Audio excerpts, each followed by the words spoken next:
تخيل معايا الموقف ده. بتقابل حد جديد وأول ما تتكلموا مع بعض بتكتشف إنه بيفكر زيك بالظبط. نفس الآراء، نفس الطريقة في الكلام، وممكن حتى نفس النكت اللي بتحبها. المفروض تحس إنك لقيت روحك التوأم، صح؟ بس في حاجة غريبة بتحصل جوه دماغك في اللحظة دي. جزء منك من غير ما تحس بيبدأ يكرهه. حصل معاك قبل كده إنك تبقى مبسوط جدا بصحبة حد وفجأة من غير مقدمات يجيلك إحساس بارد جوه صدرك؟ إحساس مش قادر تفسره؟ ده مش خيالك، ده رد فعل حقيقي بيحصل في مخك وله سبب علمي واضح. غريبة الفكرة؟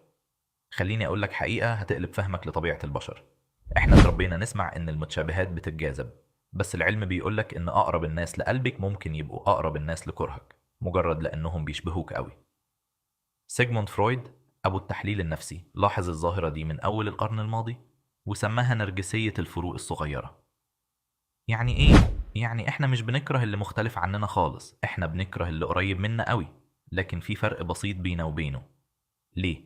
لأن الفرق الصغير ده بيبقى زي مرآة بتكسر الوهم بتاعنا إننا مميزين. لو حد تاني بيفكر زيك بالظبط، يبقى إيه اللي فرقك عنه؟ يبقى إيه اللي بيخليك أنت؟ هنا بالظبط بيبدأ عقلك يشعر بالتهديد. مش تهديد جسدي، لأ، تهديد على هويتك، على الصورة اللي رسمتها لنفسك طول عمرك. فيه عالم نفسي اسمه ليون فستنجر اشتغل على حاجة اسمها نظرية المقارنة الاجتماعية. النظرية دي بتقول إننا بطبيعتنا بنقيس قيمتنا وإنجازاتنا مش بمقياس مطلق، لأ، إحنا بنقارن نفسنا بالناس اللي حوالينا. بس المشكلة إن المقارنة دي بتبقى أقسى وأخطر لما تكون مع حد شبهك تماما. لو حد بعيد عنك خالص نجح في حاجة هتفرح له بسهولة لأنك مش بتقارن نفسك بيه من الأساس. بس لو حد بيشبهك في كل حاجة، نفس الخلفية، نفس الشغل، نفس السن، ونجح قبلك في حاجة انت كنت بتحلم بيها، هنا بيتفاعل جواك حس تاني خالص. مش فرحة، ده تهديد مباشر لمكانتك.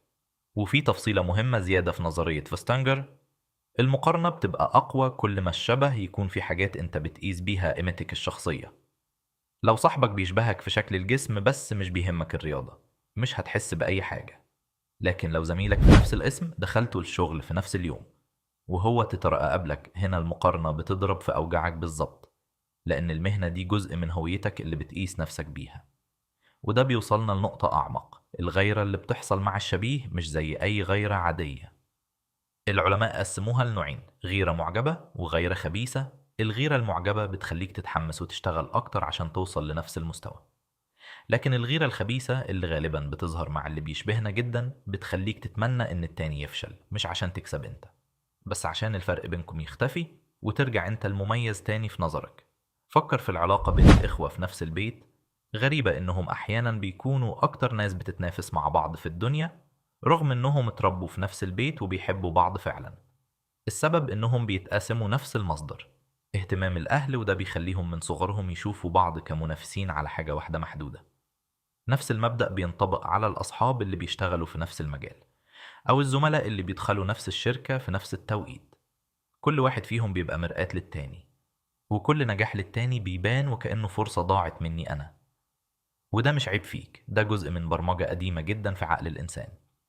من آلاف السنين الإنسان عاش في جماعات صغيرة وكانت الموارد محدودة. اللي بيشبهك قوي كان بينافسك على نفس الموارد بالظبط، نفس الفرص، نفس مكانة الاحترام جوه القبيلة. فعقلك اتدرب يشوف الشبيه كمنافس مباشر مش كصديق. النسخة القديمة من دماغك لسه شغالة فيك دلوقتي، حتى لو انت بتعيش في عالم مختلف تماما.